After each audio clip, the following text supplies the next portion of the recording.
യൂറോപ്പിലോട്ടുള്ള യാത്രയ്ക്കായിട്ട് കൊച്ചിൻ എയർപോർട്ടിൽ എത്തിച്ചേർന്നു. ലഗേജൊക്കെ കൊടുത്തതിന് ശേഷം തിരഞ്ഞെടുക്കപ്പെട്ട കാർഡിന് കിട്ടുന്ന ₹2 ലോഞ്ചിൽ കയറി വയറ് നിറച്ച് ഭക്ഷണവും കഴിച്ച് ഫ്ലൈറ്റിനുള്ളിലേക്ക് പ്രവേശിച്ചു. ഫ്ലൈറ്റ് പറന്ന് ഉയർന്ന ഉടനെ തന്നെ കഴിക്കാനുള്ള ചോറും കറികളും കൊണ്ടുവന്നു. അതെല്ലാം കഴിച്ച് 5.25 മണിക്കൂർ പറക്കലിന് ശേഷം സൗദിയിലുള്ള റിയാദ് എയർപോർട്ടിൽ എത്തിച്ചേർന്നിരിക്കുകയാണ്.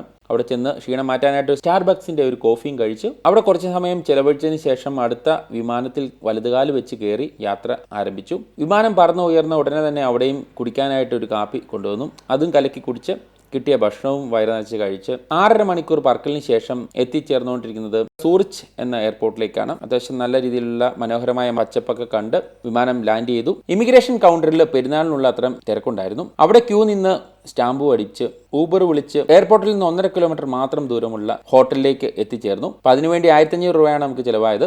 ബാത്റൂം അറ്റാച്ച്ഡ് ആയിട്ടുള്ള അത്യാവശ്യം ഡീസൻ്റ് ഒരു റൂമാണ് കിട്ടിയത്. ലഗേജ് എല്ലാം വെച്ചതിന് ശേഷം ഉടനെ തന്നെ പുറത്തിറങ്ങി. അടുത്ത ദിവസത്തേക്ക് ബ്രേക്ക്ഫാസ്റ്റിന് ആവശ്യമായിട്ടുള്ള ബണ്ണും പഴവും ഒക്കെ കൂപ്പ് എന്ന സൂപ്പർ മാർക്കറ്റിൽ നിന്ന് വാങ്ങിച്ചു. ലഘുവായിട്ട് ചെറിയൊരു ഷവർമയുടെ അനീത്തിക്കുട്ടിയും വാങ്ങിച്ച് കഴിച്ചു. ഹോട്ടലിന് താഴെ അണ്ണൻ നടത്തിയ കടയിൽ നിന്ന് ചോറും ചിക്കനും കപ്പയും മേടിച്ച് കഴിച്ചു. രാവിലെ ബ്രേക്ക്ഫാസ്റ്റിന് ശേഷം ട്രെയിൻ പിടിക്കാനായിട്ട് നമ്മൾ വെയിറ്റ് ചെയ്യുകയാണ്. ട്രെയിൻ വന്നു. ട്രെയിനിൽ കയറി ലിൻ ചോക്ലേറ്റ് ഫാക്ടറിയിൽ എത്തിച്ചേർന്നിരിക്കുകയാണ്. അവിടുത്തെ കാഴ്ചകളൊക്കെ ഞാൻ വേറൊരു വീഡിയോയിൽ ഞാൻ കാണിക്കാം. സൂറിച്ചിൽ നിന്ന് ഉച്ചഭക്ഷണം കഴിക്കാനായിട്ട് കുറച്ച് നേരം നടന്നതിന് ശേഷം ചിരിച്ചുകൊണ്ടിരിക്കുന്ന സ്മൈലിയുള്ള ഒരു കടയിൽ കയറി ഭക്ഷണം തിരഞ്ഞെടുത്തു, കഴിച്ചു. ലഗേജ് എല്ലാം ഉരുട്ടി അടുത്ത സ്ഥലത്തേക്ക് നമ്മൾ പോവുകയാണ്. പ്രാമിൽ കുറച്ച് പിള്ളേരൊക്കെ അവിടെ ട്രെയിനിൽ കയറി ഇരിപ്പുണ്ട്. ഒരു ചേട്ടൻ വന്ന് ടിക്കറ്റുകളൊക്കെ ചെക്ക് ചെയ്യുന്നുണ്ട്. പച്ചപ്പും മഞ്ഞും എല്ലാം കണ്ട് ആ ഒരു മനോഹാരിതയൊക്കെ ആസ്വദിച്ച് നമ്മൾ ഇപ്പം ഇന്റർലേക്കൻ എന്ന സ്ഥലത്ത് എത്തിച്ചേരുകയാണ്. ഒരു സൈക്കിൾ കട അനുസ്മരിപ്പിക്കുന്ന രീതിയിൽ നിരവധി സൈക്കിളുകളും ആ ട്രെയിനിലുണ്ട്. ലുസേൺ ഇന്റർലേക്കൻ എക്സ്പ്രസ് എന്ന ട്രെയിനിലാണ് നമ്മളിപ്പം വന്ന് ഇറങ്ങിയിരിക്കുന്നത്. ഇപ്പോൾ അടുത്ത താമസ സ്ഥലത്തേക്ക് നമ്മൾ പോവുകയാണ്. പേടിപ്പിക്കാനായിട്ടൊരു പൂച്ചയും പ്രേതാലത്തെ അനുസ്മരിക്കുന്ന രീതിയിലുള്ള പല വീടുകളും അവിടെ കണ്ടു. എയർബിഎൻബിയിൽ ബുക്ക് ചെയ്ത ആ റൂമിന്റെ ഒളിപ്പിച്ചു വെച്ചിരിക്കുന്ന താക്കോൽ അവരുടെ നിർദ്ദേശപ്രകാരം എടുത്ത് തുറന്ന് ഉള്ളിൽ പ്രവേശിച്ചു. മനോഹരമായ ഒരു ലിവിംഗ് റൂമും 2 സിംഗിൾ കോട്ട് കട്ടിലുകളുമുള്ള ബാത്റൂം അറ്റാച്ച്ഡ് ആയിട്ടുള്ള റൂമാണ് കിട്ടിയത്.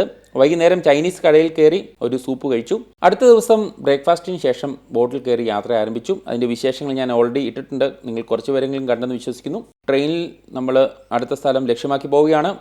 ഇവിടെ ടിക്കറ്റ് വയ്ക്കാൻ വന്ന ഒരു ചേച്ചിയായിരുന്നു. മനോഹരമായ മഞ്ഞ് മലകളും പച്ചപ്പും കണ്ട് ഗ്രിൻഡൽ വേൾഡ് എന്ന സ്ഥലത്ത് എത്തിച്ചേർന്നിരിക്കുകയാണ്. അവിടെ സുവീനീർ ഷോപ്പിലൊക്കെ മനോഹരമായ പലതും വെച്ചിട്ടുണ്ട്. അങ്ങനെ ഒരു ഫ്രിഡ്ജ് മാഗ്നറ്റ് വാങ്ങിച്ച് ഉച്ചയ്ക്കത് വിശപ്പടക്കാനായിട്ട് കുറച്ച് ഭക്ഷണവും വാങ്ങിച്ച് കഴിച്ചു. അടുത്തതായിട്ട് മഞ്ഞുമലയുടെ താഴെയിൽ നിന്ന് കുറച്ച് ഐസ്ക്രീമും മേടിച്ചു. ഐസ്ക്രീമിൽ നിന്ന് വന്നപ്പം കുറച്ച് ഫ്രീ ആയിട്ട് ഐസ് കൂടെ ഇവിടെ കിടപ്പുണ്ട്. ഇനി നമുക്ക് മലയുടെ മുകളിലേക്കാണ് പോകേണ്ടത്. നമ്മൾ മലയുടെ മുകളിലോട്ട് കേബിൾ കാറിൽ പോവാണ്.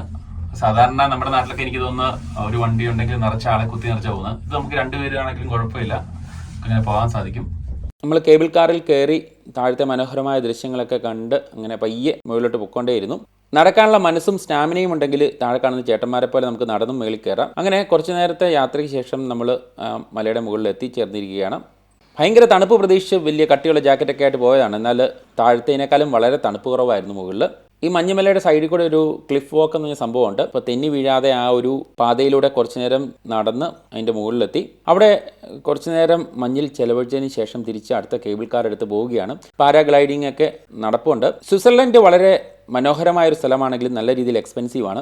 അവിടുത്തെ ഭക്ഷണവും യാത്രകളൊക്കെ നല്ല രീതിയിൽ പോക്കറ്റ് കീറുന്ന ഒന്നാണ്. ഇപ്പോൾ 3 ദിവസം അതിൽ കൂടുതലോ സ്വിസ്സിൽ അങ്ങോളം ഇങ്ങോളം യാത്ര ചെയ്യാൻ ആഗ്രഹമുള്ളവർക്ക് സ്വിസ് ട്രാവൽ പാസ് എടുക്കുന്നതായിരിക്കും കുറച്ച് ലാഭകരം. കാരണം അതെടുത്തു കഴിഞ്ഞാൽ ബസ്സിലും ട്രെയിനിലും ബോട്ടിലും എല്ലാം ഫ്രീ ആണ്. അതോടൊപ്പം തന്നെ പല സ്ഥലങ്ങളിലെയും ടിക്കറ്റിന് 50% ഡിസ്കൗണ്ടും ലഭിക്കുന്നതാണ്. ഇപ്പോൾ നമ്മൾ എത്തിച്ചേർന്നിരിക്കുന്നത് ലോട്ടർബ്രണ്ണൻ എന്ന സ്ഥലത്താണ്. മനോഹരമായ ചെറിയൊരു വെള്ളച്ചാട്ടവും ഞാനൊക്കെ ജനിക്കുന്നതിന് മുമ്പേ മരിച്ചു പോയ ആത്മാക്കളുള്ള മനോഹരമായ സെമിത്തേരിയും ചെറിയൊരു പള്ളിയൊക്കെ ഉള്ള ഒരു സ്ഥലമാണിത്. സൈക്കിളുകളൊക്കെ മരത്തിൽ കൊത്തി വെച്ചിരിക്കുന്ന ഒരു സ്റ്റാൻഡിൽ അവിടെ പാർക്ക് ചെയ്തും വെച്ചിട്ടുണ്ട്. അവിടെ നിന്നും കുറച്ച് ഭക്ഷണമൊക്കെ കഴിച്ച് ക്രിസ്റ്റൽ ക്ലിയറായ വെള്ളവും കണ്ട് വീണ്ടും ട്രെയിനിൽ കയറി യാത്ര പുനരാരംഭിച്ചു. സ്വിസ് ട്രാവൽ പാസിന് ഒരാൾക്ക് 3 ദിവസത്തേക്ക് 23,000 രൂപയോളം ചിലവുണ്ട്. ഇപ്പോൾ നമ്മൾ പലതരത്തിലുള്ള ട്രെയിനുകൾ കയറി ഇറങ്ങിയാണ് നമ്മുടെ ലക്ഷ്യസ്ഥാനത്തേക്ക് എത്തിച്ചേർന്നുകൊണ്ടിരിക്കുന്നത്. ഇപ്പോൾ നമുക്ക് ഗൂഗിൾ മാപ്പിലും അതുപോലെ തന്നെ SBP എന്നുള്ളൊരു ആപ്പിലും നമുക്ക് എത്തേണ്ട സ്ഥലമൊക്കെ അടിച്ചു കൊടുത്തു കഴിഞ്ഞാൽ ഏതൊക്കെ ട്രെയിനും ബസ്സും ഒക്കെ കണക്ട് ചെയ്ത് പോകാമെന്ന് വളരെ കൃത്യമായിട്ട് കാണിച്ചിരുന്നതാണ്. അങ്ങനെ ട്രെയിൻ യാത്ര നടത്തിയപ്പോഴത്തേക്കും സൈഡിലൊരു പട്ടിയും ഇരിപ്പുണ്ട്. അത് കടിക്കുമോ എന്നുള്ളൊരു പേടി മനസ്സിലുണ്ടെങ്കിലും അതൊന്നും പുറത്ത് കാണിക്കാതെ ചെറു പുഞ്ചിരിയോടുകൂടി അവിടെ ഇരുന്നു. അങ്ങനെ അവിടുത്തെ മനോഹരമായ ദൃശ്യങ്ങളെല്ലാം കണ്ട് നമ്മളിപ്പോൾ എത്തിച്ചേർന്നിരിക്കുന്നത് മൗണ്ട് ടിറ്റ്ലിസ് എന്ന ഒരു സ്ഥലത്താണ്. അവിടെ ഉച്ചയ്ക്ക് നല്ല ഫ്രഷ് ആയിട്ടുള്ള ഒരു പിസ്സയും കഴിച്ച് ബസ് കയറി ടിക്കറ്റ് എടുക്കുന്ന സ്ഥലത്തെത്തി. അവിടുന്ന് ടിക്കറ്റ് എടുത്ത് അടുത്ത ചെറിയൊരു കേബിൾ കാറിൽ മലയുടെ മുകളിലേക്ക് പൊയ്ക്കൊണ്ടിരിക്കുകയാണ്. മഞ്ഞുമലകളുടെ മുകളിലോട്ടുള്ള യാത്ര വളരെ മനോഹരമായിട്ടുള്ള ഒന്നാണ്. അവിടെ നമുക്ക് ചെയ്യാൻ പറ്റിയ കുറേ ആക്ടിവിറ്റീസ് ഉണ്ട്. വീഗാലാൻഡിലൊക്കെ നമ്മൾ വെള്ളത്തിൽ കൂടെയാണ് പോകുന്നതെങ്കിൽ ഇവിടെ നല്ല മഞ്ഞിൻ്റെ മേളിൽ കൂടെയാണ് പോകുന്നത്. അപ്പം നമ്മൾ മൂത്ത് നരച്ചിട്ടുണ്ടെന്ന് പറഞ്ഞാലും അവിടെ ചെന്നപ്പോൾ നമ്മുടെ കുട്ടിത്തൊക്കെ പുറത്ത് ചാടി. അങ്ങനെ അവിടെ കുറച്ച് നേരം മഞ്ഞിൽ ചിലവഴിച്ചു. ഇനി മുകളിലോട്ടുള്ള യാത്രയുണ്ട്. എന്നാൽ കാറ്റ് കൂടിയതുകൊണ്ട് അതെല്ലാം അവർ നിർത്തിവെച്ചിരിക്കുകയാണ്. അതുകൊണ്ട് പകുതി വഴി വെച്ചിട്ട് തിരിച്ച് താഴോട്ട് പോകേണ്ടി വന്നു. അതിനുള്ള കോമ്പൻസേഷനായിട്ട് 2 സുവനീർ കുപ്പികൾ ഫ്രീ ആയിട്ട് തന്നു. അവിടുന്ന് അടുത്ത ട്രെയിൻ എടുത്ത് നമ്മൾ ഇപ്പം ലുസേൺ എന്ന സ്ഥലത്താണ് എത്തിച്ചേർന്നിരിക്കുന്നത്. അവിടെ ചെന്നപ്പോഴത്തേക്ക് ഓട്ടത്തിനായിട്ട് കുറേ ആൾക്കാർ അവിടെ വെയിറ്റ് ചെയ്ത് നിൽപ്പുണ്ട്. അന്വേഷിച്ചപ്പോൾ മനസ്സിലായത് വർഷത്തിൽ പല പ്രാവശ്യമായിട്ട് ഇതുപോലത്തെ ഓട്ടവും കാര്യങ്ങളൊക്കെ നടപ്പുണ്ട്. 2,30,000-ത്തിലധികം ആൾക്കാരെ ഓടിച്ച് വ്യായാമം ചെയ്യിപ്പിക്കുക എന്ന ലക്ഷ്യത്തോടെ മൈഗ്രോസ് എന്നൊരു കമ്പനി നടത്തുന്ന സംഭവമാണിത്. അപ്പോൾ അതെല്ലാം കണ്ടതിന് ശേഷം അവിടുത്തെ ഫേമസ് ആയിട്ടുള്ള ചാപ്പൽ ബ്രിഡ്ജിൽ കയറി അതിലൂടെ നടന്നു. മനോഹരമായ പാട്ടുകളൊക്കെ ആയിട്ട് ഗിത്താറൊക്കെ വായിച്ച ഒരു ചേട്ടൻ നിൽപ്പുമുണ്ട്. അതിന് പുറത്തിറങ്ങിയപ്പോഴത്തേക്കും കുറേ ആൾക്കാർ ചേർന്ന് അവിടെ ഒരു ബാൻഡ് സെറ്റ് നടപ്പുണ്ട്. സ്വിറ്റ്സർലൻഡ് എന്നാൽ പ്രകൃതി മനോഹാരിത മാത്രമുള്ള സ്ഥലമെന്നാണ് ആദ്യം വിചാരിച്ചത്. എന്നാൽ ലുസേണിലെത്തിയപ്പോൾ അതൊക്കെ മാറി.